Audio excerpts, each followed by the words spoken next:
दोस्तों, आज की कहानी है भाभी जी आप मेरे माता पिता के घर से निकल जाओ।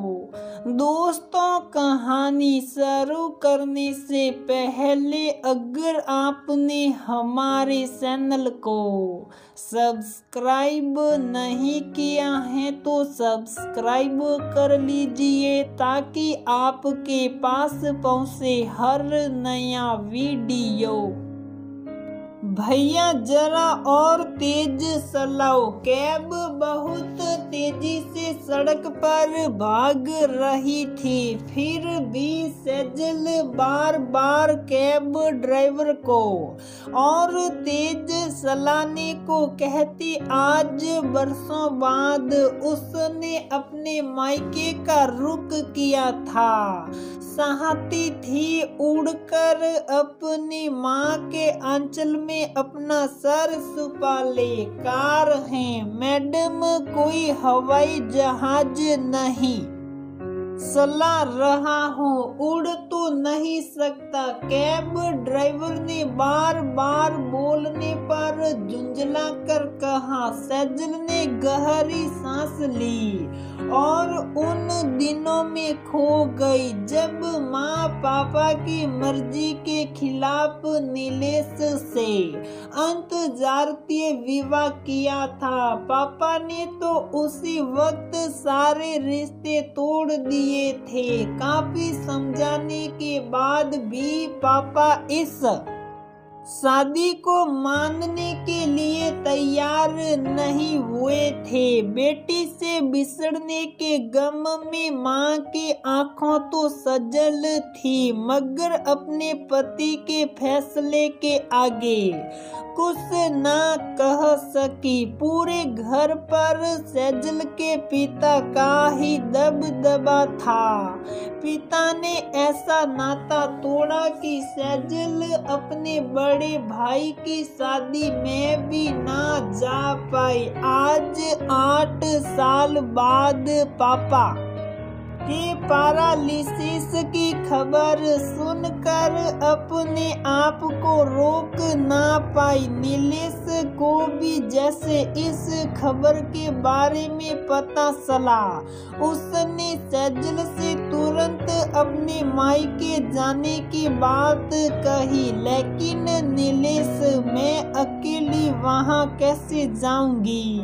अकेले कहाँ? 2 दिनों के बाद तो मैं अपनी मीटिंग खत्म कर आ ही रहा हूँ। ये कला इंट मीटिंग बहुत इम्पोर्टेंट है, मैं इसे ऐसे नहीं छोड़ सकता। लेकिन तुम्हारा मायके जाना भी बहुत जरूरी है। इस कारण मैंने तुम्हारे सारे इंतजाम कर दिए हैं और मैंने अपनी टिकट भी 2 दिन बाद की करवा ली है।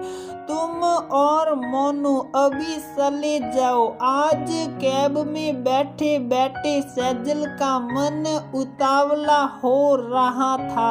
आपने माँ पापा से मिलने के लिए, लेकिन मन के किसी कोने में एक डर भी था। इतने समय बाद उसे सामने देख जाने पापा और माँ का रिएक्शन कैसा हो। उसने एक नजर सोए हुए मोनू के ऊपर डाली और उसके बालों में हाथ फेर कर सीट पर अपना सर टिका दिया। मायके पहुँचते पहुँचते रात हो चुकी थी। दरवाजे पर हल्की दस्तक पर दरवाजा माँ ने ही खोला था। कितनी दुबली हो गई थी माँ, सालों बाद अपनी बेटी को सामने देख मानो मूर्ति बनी जड़वत हो गई। आंखों में अश्रुधारा बह निकली। पीछे व्हील चेयर पर बैठे पिता की आंखों में भी नमी थी। उन्हें देखकर ऐसा लग रहा था मानो वह सेजल को माफ कर चुके थे। उनके आंखों की नमी बता रही थी कि उन्होंने अपनी बेटी को कितना मिस किया था। रात होने को आई, अभी तक खाना नहीं बना। क्या करती रहती हैं आप, जो समय से खाना भी नहीं बना सकती। भाभी जोर जोर से चिल्लाती हुई सीढ़ियां उतर रही थी। अब इतनी रात गए, दरवाजे पर खड़े खड़े क्या कर रही हैं। पड़ोसियों से गपशप लगाने का भी यही समय मिला है आपको। साथ में पापा के पैरालिसिस का भी बहाना मिल गया है। काम से जी सुराने का। अपने ही रो में बोलती उसकी भाभी सामने सैजल को खड़ा देख एक पल को ठिठक गई। सैजल को उसकी भाभी के हाव भाव से पता चल गया था कि अब उसके मायके में उसके माता पिता की क्या अहमियत रह गई है। सैजल को रिश्तेदारों से उड़ती उड़ती खबर तो मिली थी कि मैं उसके माता पिता की हालत ठीक नहीं है। यह सारा माजरा समझते देर नहीं लगी। जहां एक समय पूरे घर पर पिता का दबदबा था और उनकी बात पत्थर की लकीर मानी जाती थी, आज उसी घर में माँ को असहाय और पिता को लाचार देख सैजल का कलेजा मुंह को आ गया। भाभी ने सैजल की तस्वीर तो घर के एल्बम में देख कर रखी थी। उसे भी समझते देर न लगी कि इस घर की बेटी वापस आ गई है। अपने आप को संभालते हुए लहजे में मिठास घोलते भाभी बोली, अरे दीदी आप बाहर क्यों खड़ी हैं, अंदर आइए ना। मैं तो बस ऐसे ही माजी को बोल गई। मेरे बोलने का गलत मतलब मत निकाल लीजिएगा। मुझे पापा की फिक्र है, इसलिए मैं मम्मी को जल्दी खाना बनाने के लिए बोल रही थी।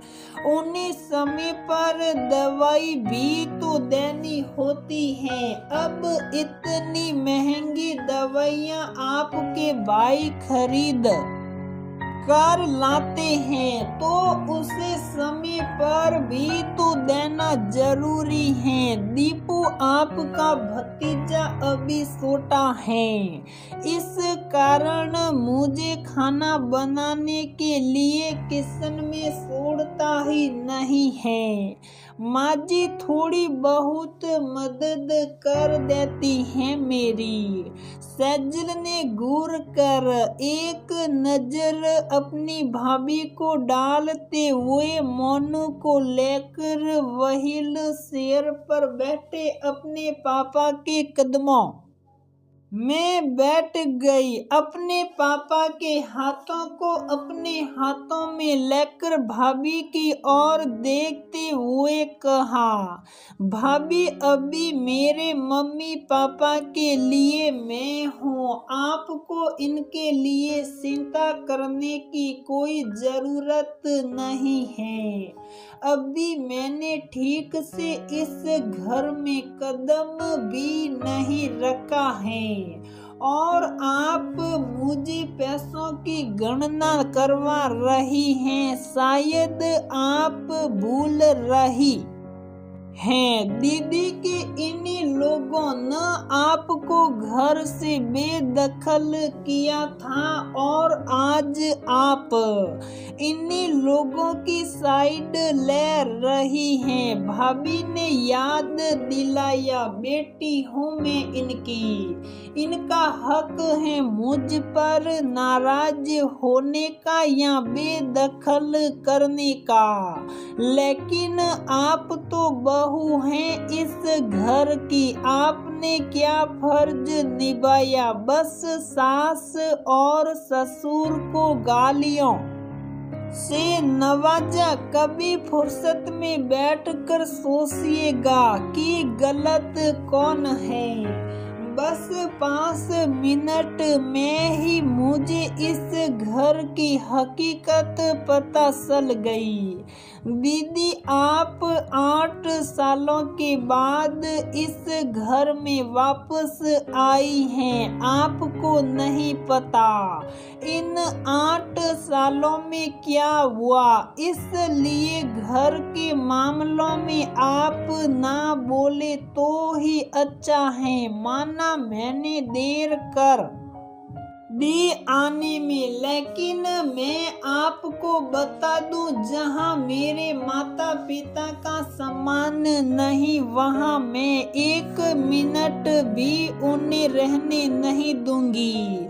और मुझे पूरा भरोसा है कि नीलेश मेरे इस फैसले में मेरा साथ देंगे।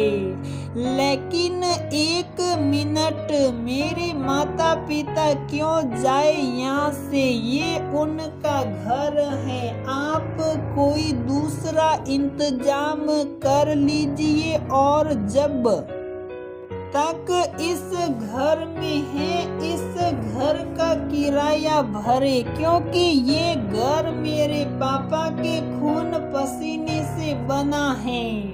भाभी भौसक्की सी देखती रह गई और फिर गुस्से में बड़बड़ाती अपने कमरे में चली गई। पापा, मैंने इस बार कुछ गलत तो नहीं किया?